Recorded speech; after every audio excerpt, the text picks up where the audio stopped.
What is up, everybody? Welcome back to Okay. episode 3 of the High Elevation podcast. Woo, woo, woo, My woo. my name is Reed. This is Daniel. Let's go, baby. Welcome. Yeah, high All right. elevation because of our heights. We are cousins, by the way, just so you guys remember. Our heights, our high IQ, or at least Reed's, my high baller skills, and Elite he's in ball Colorado. knowledge. That's what it Yeah, is. so exactly. So All yeah, right. Well, uh, it is March 28th today, and that day means of yesterday, recording. yes, yesterday was MLB opening day. You know, If it's been a everyone, trek. just so you guys know, Reed is a specialist on MLB. This guy lives and breathes it. Show him your notes, Reed. Look Lives and at breathes. that. What is that, Reed? Just Every game? just quick bullet points on every single game that happened yesterday. Light Did you watch work. every game? With some at the same time, it was hard, but yeah. How do you do it? How do you do it? Well, uh, there was complaints yesterday. If you are in the know with MLB TV, it wasn't exactly working for some people, but I had no Okay. problems with it. So So MLB I'll take TV, it shows every game, I assume, right? every game unless it's on a national network. So the two Is it so like the is it like NFL Red Zone where like it switches back and forth with games? No, You know what I you have to mean? do it. You have to do it manually. However, you're kind of able to see what is going on in each game, so you're able to click on the most relevant game that is That might be a exciting. good idea. But NFL like Red Zone, but for MLB. oh You yeah, know? I mean, yeah, yesterday though I was pretty locked in on a couple games. One, the Marlins Pirates to see Paul Skeens first opening How did he days. do? I didn't even see. Paul Skeens, man. First of all, besides stat lines, just watching him pitch and that movement on his pitches, it's just insane. He still That got it being this year. he's still got But it. time out. That Usually, guys with that kind of movement, that don't they usually result in having like Tommy John and stuff like yeah, that? I'm not too familiar on Skeen's injury history in college, but I don't think he's had a major injury yet, which Hmm. is good and bad. Good, you don't want to be injured, but bad. Sure. Usually, I this might be I don't know if it's confirmed or conspiracy, whatever, but it seems like pitchers get Tommy John earlier just to get it out of the way. Obviously, some people have to double up, but it's almost even like I mean, I'm hearing kids in high school. You have them get him Tommy John. What the hell? Yeah, It, it's like, bro, Tommy John. yeah, It's like stretching out. It's like, oh, I'm gonna do some Tommy John today. Why not? crazy. It used to But be like a career-ending injury. So, used to be, but whatever so the yeah, doctor's name was. so there is guys that come back healthy, like 100% the same Oh yeah, after Tommy John. oh yeah. I mean, I'd say I don't want to say most pitchers now, but a good percentage of pitchers within the majors have had Tommy John already. But you're out for like a good year and a half. Oh yeah, a year at least, probably a year and a half. But that was, Yeah. but seeing Skeen's pitch, that was amazing. Although Did they win? Oh, they lost, huh? The Pirates bullpen blew a masterful performance from Skeens. Even though Skeens I did saw. walk, Sorry, the funniest tweet or like something I saw about that was like the Pirates had like this video of like Paul yeah, Skeens like like the manager brings him in like, hey Paul, you're starting for opening day, congrats, bro. And the yeah. tweet was like LeBron knowing that he's gonna be a starter tonight. It's like, yeah, no shit, I'm starting at opening day. Are No, you and kidding if you me? saw Skeens' reaction, it was sort of like, thanks. He's And like, oh no shit, coach. no, the best part was on the video I saw. The caption was Skeens ecstatic for opening day start. Oh, oh wait. All right. So we go into the games. Some of the highlight games was, as I said, the Skeens game, Skeens versus Alcantara. Both pitchers looked very good until their last inning of work, until things came off the rails for them a bit at the end. And But he start like opening day. You're not like if you're getting like 5 innings, it's a good start, right? Like, oh you yeah, don't want to be pitching like too many innings, right? opening day. Once you're, I mean, we had a couple standout performances, but yeah, if you can get 5 innings, a 2-run ball from your pitcher, Hmm. you're happy with that. Hmm. Oh, we had some other games. We had a incredible comeback by the Giants in the ninth inning against the Reds. As a Dodger fan, unfortunately. Sure, Speaking but of the that Giants game, aren't gonna do anything. speaking of that game though, as a Dodger fan, as pre-mentioned, seeing Gavin Lux, one in left field and two in a Reds They uniform. had him in left field. They had him in left. Weird sight to see. Yeah, geez, I didn't know he can play outfield. Well, I don't think he can, to be honest. I think he's just a body. I don't know. Yeah, I don't know if he's an MLB level outfielder. yeah, I could play outfield if I needed to, I guess. We got by far the best reliever in the league, Emmanuel Clase for the Guardians, blowing a save opportunity against the Royals. What about But Hader? Clase. I mean, look, Hader's good. Hader's elite. But Clase is. And he blew a Clase save isn't- first game. Clase never blows the save, but thanks to Kwan and Manzardo, it does not cost the Guardians the win. The Guardians would hang on to win that one. Okay. We got the Angels White Sox game. Mike Trout first at bat, hit in the hand. Oh, that's right. I Luckily- did see that, but he kept playing, right? Yeah. Luckily, he stayed in the game. Like, but- give me a Mike Trout update. So, did he finish last season, or what kind of happened with No, him? last year he had an amazing month of April, hit like Mhm. 10 homers. It was a low batting average for him, but the power was up. He was Mhm. on the right trajectory. Then had a weird back ailment or something that kept him out the whole year after that. Okay, and so So- now he's able to play. Now he's back. Does he have back problems, or He never had back problems before, but to try and minimize injury, they have now moved him to right field. So we'll Okay. see how that works out. But for the Angels, it did not work out yesterday as they put a position player in the pitch against the White Sox. As oh, the they White were Sox down a put lot? the- And the White White Sox- Sox are the worst team in the league. Yeah, and the White Sox put a smack in on them. Are the Speaking of Angels a- the second worst team in the league?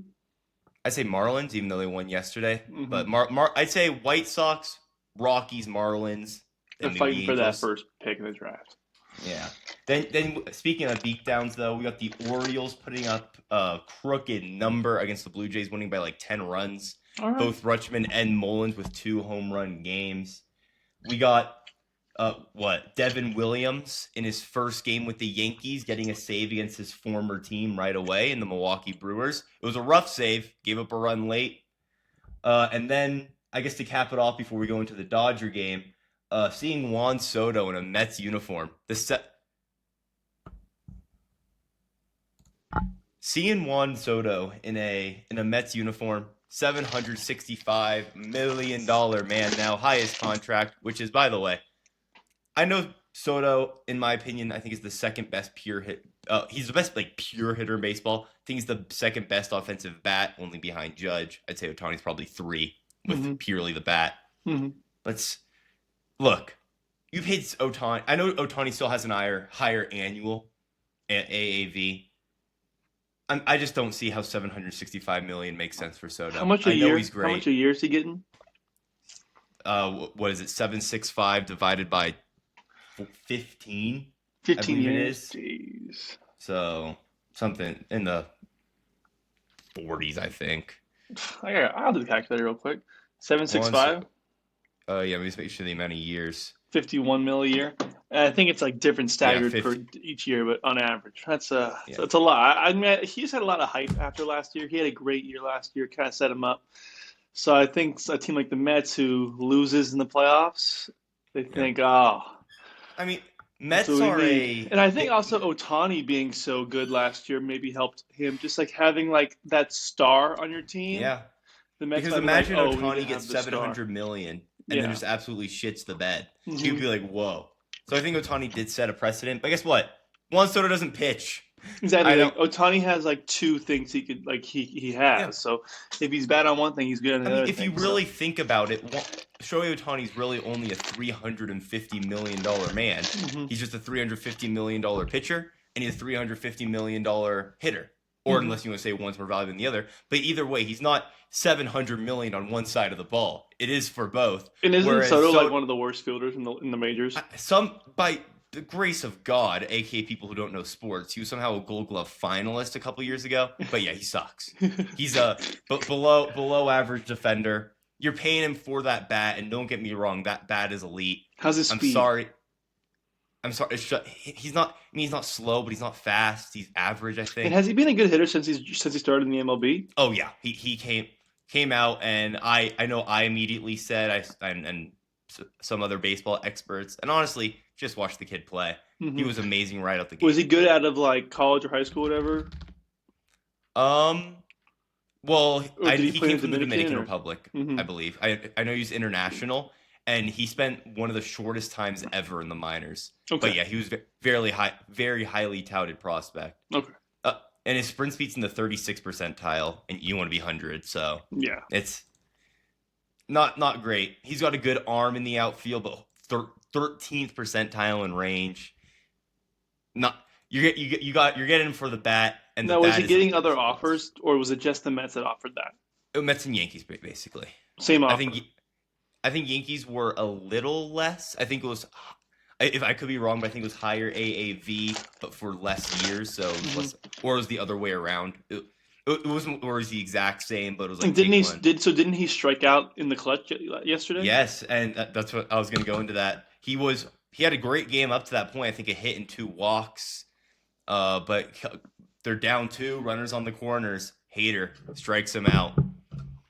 It's crazy. Which I don't know how to feel about that. Obviously, as a Dodger fan, hate the Astros, but also Mets are going to be contending this year with us.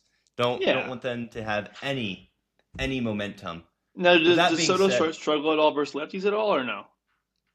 Nah, he hits both. I mean, I think he's better against righties. Don't get me wrong, but sure. he hits both sides. Right, but then that takes us into the Tiger-Dodger game. Woo-hoo. Had a nice little ceremony, not the ring ceremony, but player introductions coming from center field. Ice Cube. Damn, jealous. No, yeah, I'll have to fly out and come. No, but we got Ice Cube. Ice Cube. Wait, pause. We got Ice Cube coming out with the World Series trophy in the car, which was pretty sick. And then what I thought was the coolest moment was Joe Davis saying, "Gibby, meet Freddie," and Gibby comes out of the dugout, throws out the first pitch to Freddie Freeman. Yeah, that was pretty cool. Yeah, well, it is pretty cool. It's cool that I feel like our dads and stuff like that, when they were growing up, they always were like, "Oh, the greatest moment ever was when Kirk Gibson hit that home run." And now we have our own. We have the same thing. I remember asking my dad so many times, and every time I've forgotten the answer, but where were you during the X? And for me, it was always the Miracle on Ice, but also Kirk Gibson, 1988. So now, in the future, people are like, where were you during the Freddie Freeman home run? And I can say I was at the game. Yeah, that's right. There. You were there. You were working. But all right, so how did the Dodger game go? Besides the whole they didn't have so many. Well, did they reveal the banner too? They did, right? Yeah. Yeah. So we raised the flag, and then they changed. Actually, you'll see it when you go in the right field. You know how it used to be little pennant things that you saw? It's now they now made it all ball shapes. It's because they run out of space up there. Seriously, 8 of them. 8 of them. They're running out of space. They're gonna have to shrink them in 3 years when we have 3 more titles. Exactly right. So we had a supposed pitcher duel with Tariq Skubal, the AL Triple Crown winner, best pitcher in the league, argue with a wall. Unless you make Paul Skeen's debatable, but Skubal, best pitcher in the league in my opinion, against Blake Snell, who is known for struggling early in the year, getting better later. But for the first, I'd say, few innings, it did look like a true pitcher duel. With Tommy Edman getting the only home run off of Skubal in the second inning, and Blake Snell having a little trouble with command that led to 2 runs. But it wasn't until that 5th inning where we get Andy Pages with a leadoff single, a 4-pitch walk to Mookie Betts, which I believe was the only walk all game for the Dodgers, which is a rarity. But then Teoscar Hernandez gets to Skubal, going near dead center, maybe left center. That was big. That was big because it was 2 outs. 2 outs. We were down, right? Yeah, we were down 2-1, 2 outs against the Cy Young Award winner. Got to get to him at some point. And the Tigers got a good bullpen as well. That's kind of, I think, their strength. At least they have a lot of depth. No big names, but a lot of depth in that bullpen. But getting to Skubal was great. And then Ohtani adding on a little extra insurance that proved to be the deciding factor in a 1-run game. Opposite field home run against Hannafy, I believe. We brought that reliever in the 8th inning. Who's that guy? He's new, right? Yeah, Tanner Scott, and he gave up a run, which was a little concerning. But either way, held on the win, trying in with a bit of a shaky save, but a save nonetheless. Give a quick shout out to Spencer Torkelson for the Tigers. Goes 1 for 1 with a homer and 4 walks. Got on all 5 times. Great game for him, and he needed to prove himself this year. Former number 1 overall pick, who has struggled back in 2020. All right. But he showed out, kept the Tigers in it. but nonetheless, Snell gets the win. Trinan gets the save. Edman, Teo, and Otani all go deep. Solid win. Who's going tonight for the Dodgers? Tonight, I believe, is Yamamoto going for his, funny enough, second game of the year, or second game in the U.S., but his second start of the year. Nice. And then who the Tigers got?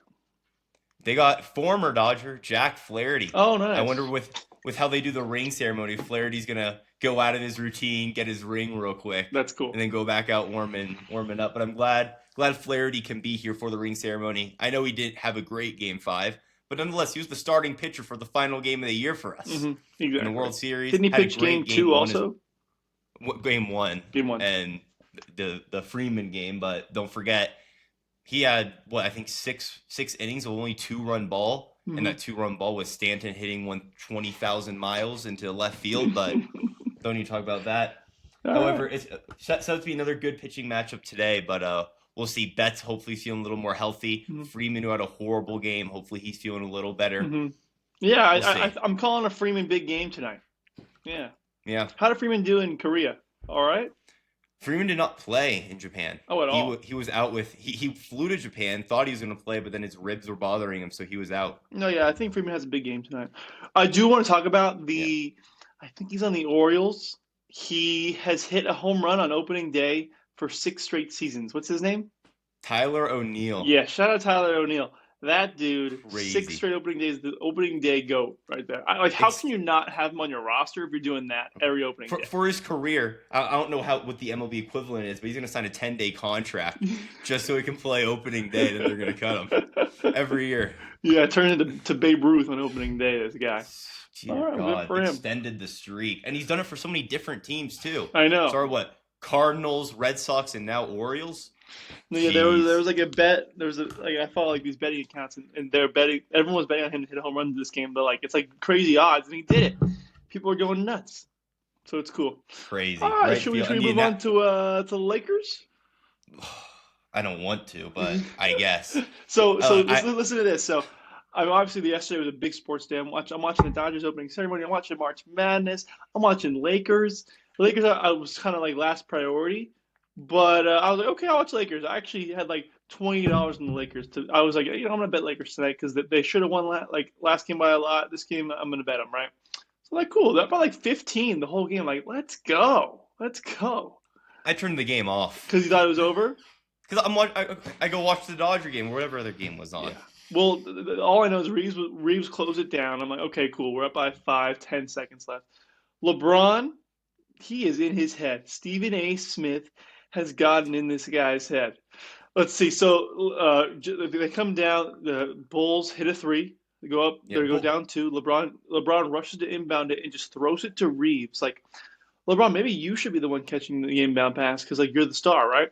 Just throws it in, gets immediately stolen. Terrible pass, and they get right back to it and they hit. And I feel like whenever in basketball, the inbound gets stolen like that, they always make the shot, and then yeah. Always. Yeah. And so then the game sliders go all the way up. Yeah, the Bulls come down, they hit the 3. I'm watching oh my goodness. They just took the lead. We called timeout. We give it to Reeves. What do you know? Reeves goes in his bag. Layup.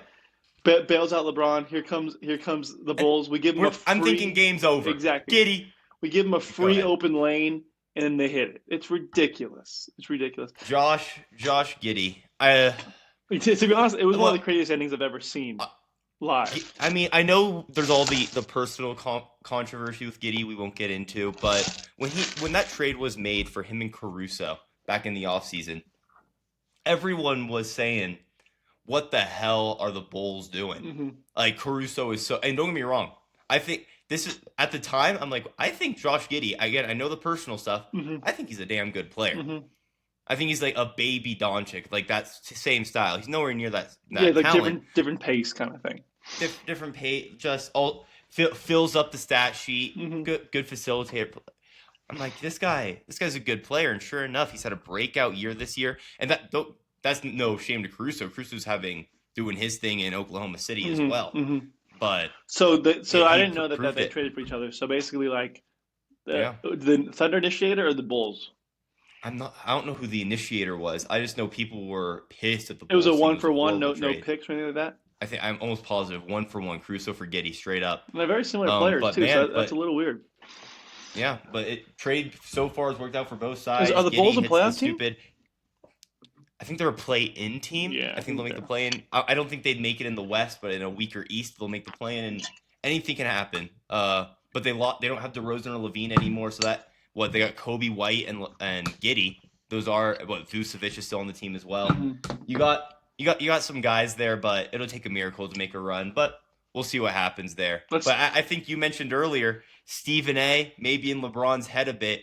What was your take on some of the clips you saw of the Pat McAfee interview? Yeah, with LeBron? so just to catch you guys up real quick, listeners, LeBron. So Stephen A. was talking not shit, but he was criticizing LeBron, like kind of having Bronny in the league and like kind of like how can you it's true like LeBron would like say stuff like LeBronny's better than all these guys already, or like Bronny he has the same name as LeBron, or what's it called? I think those are valid criticisms, but I think where Stephen A. crossed the line, and I think most people would agree here, is like, LeBron, I'm speaking to you as a father. Mm-hmm. Like, what are we doing? Exactly. Here? Like, it just got too personal like that. But I do think Stephen A. has got that comment was weird. Don't get me wrong. However, I think people have now tried criticizing Stephen A.'s criticism of LeBron as a player. Mm-hmm. I think both sides, whatever side you're on, has overreacted a bit. Exactly. Sorry, go ahead. And the fact but like I will say like LeBron mid game going up to Stephen A. and like being like, bro, what did you talk? Like, I don't know what they said. I mean, Stephen A. claims they said like some stuff about Bronny, whatever. But like, dude, come on, mid game, LeBron. I mean, like, I get it. Like, and like LeBron's like, I can't believe people recorded that. Like, dude, it's middle of the game. And then I didn't like that LeBron went on I love LeBron, but like to go on Pat McAfee, and I didn't like he can say whatever like he wants about Stephen A. Stephen A. Like they're in some beef right now. They like each other, but I don't like that LeBron like shit on Brian Windhorst. Like Brian Windhorst has been like the biggest fan for LeBron ever, and like since he was in high school, like always had LeBron's back. And he's like, oh yeah, he's a weird guy who follows me around. Like no, like I've heard Brian Windhorst is like respected. Like it's his job. Yeah, like he's respected and like he's the biggest LeBron fan. So like, why are you chasing away like your biggest fan? Like I didn't think that was cool from LeBron. My take on the whole matter is I think LeBron has every right to be mad at how the media has covered him in his career, or just especially with Stephen A. LeBron has a right to be mad. Do I think it was right today to go take it out on Windy? No. I thought that was a little weird there, but I agreed with almost like that. That's where I kind of did start straying off, but I agree with almost everything LeBron said there. And don't get me wrong, Stephen A. I think it's kind of like a Jake Paul fight. Like he's trying to almost get the clicks, right? He's trying to get his publicity up. But then Taylor Swift tour, as LeBron said. Yeah, the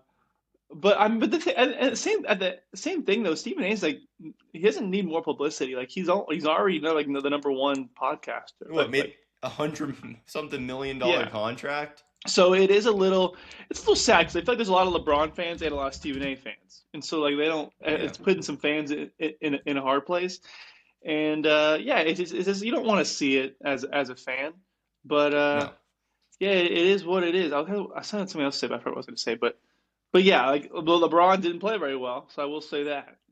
He hasn't played well since. He had a bad game in Indiana. I know he got the buzzer beater against Indiana, but what, a 13-point game? And then, 17-point game on bad shooting yesterday? Ever since that interview, it's gone downhill. No, yeah. And, I just don't like that they're, like, making it about, like, Stephen A's making it about, like, the clicks, and then LeBron just acting like Stephen A has had his back, too.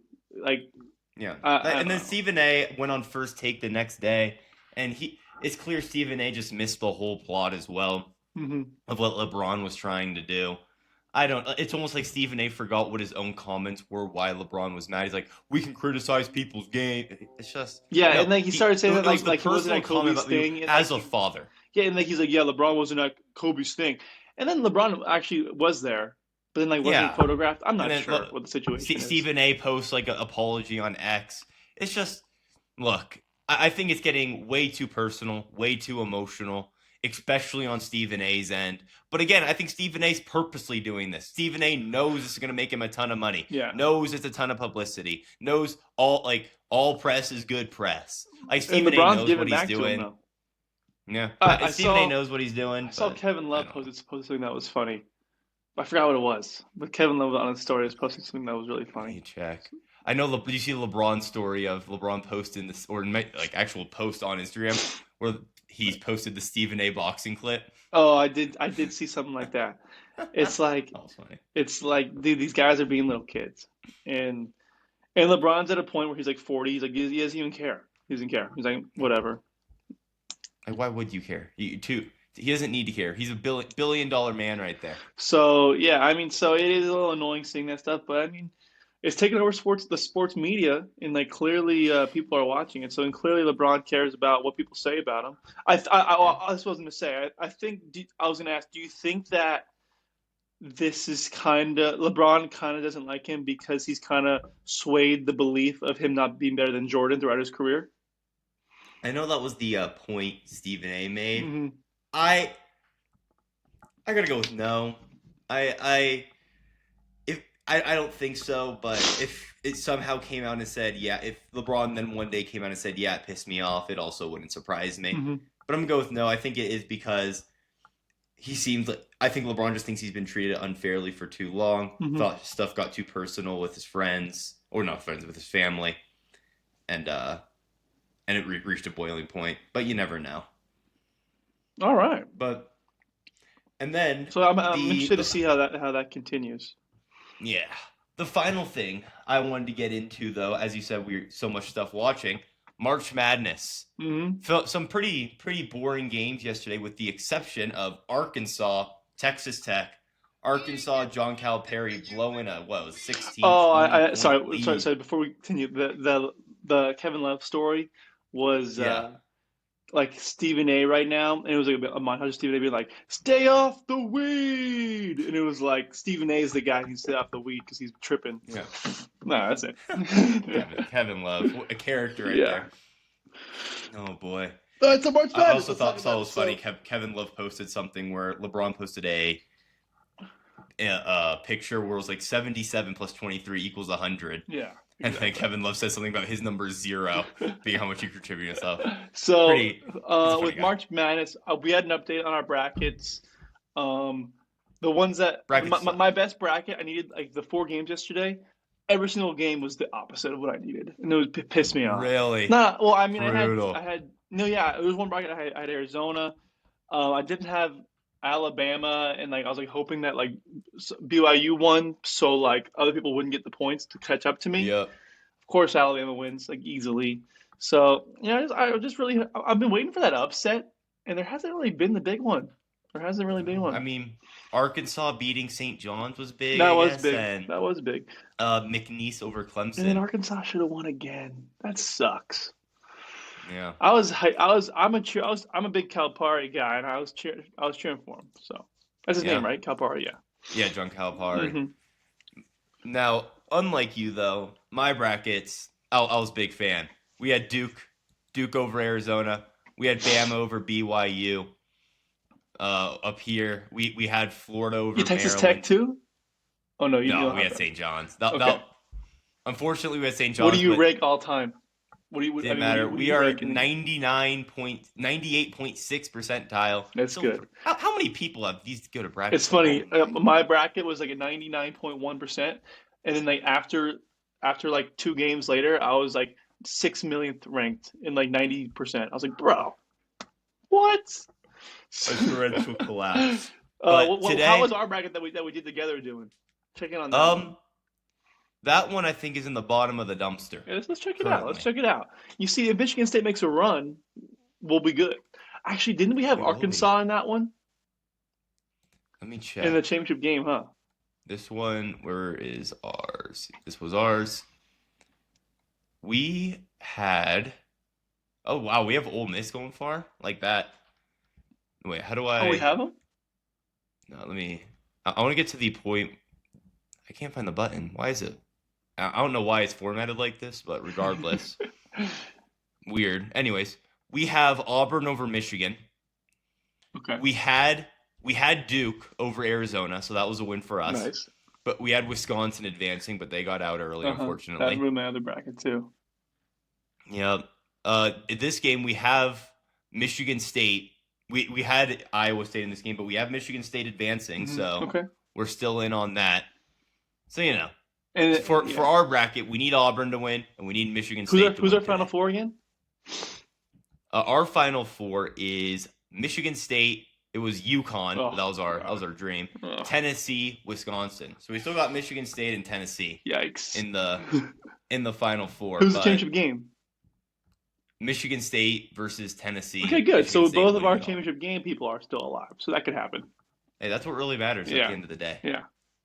All right. Well. Also, we're gonna be rooting for Tennessee today over Kentucky. Exactly. Yeah. So the Tennessee plays today, and let me see the other games real quick. Yeah. I can just go to probably score here. Let me go here. Yeah, I think Michigan State bad today versus Ole Miss. They are a 3.5-point favorite. Kentucky versus Tennessee. Tennessee's a 4-point favorite. I think Kentucky can win that game, to be honest. Kentucky's a good team. Michigan, Auburn, don't sleep on Michigan. I mean, the 8.5-point difference right here. They're the Big Ten winner, Big Ten champs. No, yeah, they've been playing great. I actually have like a future bet on Michigan. I put like $10-20 down. I forget how much it did, but it's like I win like over $1,000 if they win the tournament. So that'd be cool. Damn. I did the same thing with Arkansas. So I guess I lost. I didn't even realize. Brutal. I didn't even realize. I forgot that happened. That poor $10. Down the drain. So it is what it is. But I would like to see. I guess Auburn to win, but I feel like a lot of people like in the brackets that I'm in, they have Auburn. So if they lost, it'd be good. Like points people aren't going to be getting. So yeah. I feel like every point matters for us now. Need Auburn to win this game, but then lose the next round. That's what we need. Yeah, for the college basketball fans, this weekend it's some of the best basketball you're going to watch. So I recommend everyone check it out because it's high level, great coaching. Players are playing as hard as they can, and so and it's also a big separator for teams that are going to go all the way. Like the teams that like really play well are teams that are kind of going to ride that wave to the championship. So we will see. All right, I got a question for you. Now that from what we've seen so far, has your prediction changed on who's going to win the whole thing? Yeah, I think it's a collision course with Duke and Florida in the championship game. If I'm going to be honest. Super flag looks good. No other team has those. I feel like Florida, they had their tough game versus UConn, and that could have been a game where they could have lost. But I think their bracket is too easy right now. And then not too easy, but I think like Texas, they're gonna play Texas Tech. I feel like they're gonna wipe them, and then probably play Michigan State or Auburn. And I think they just win those games.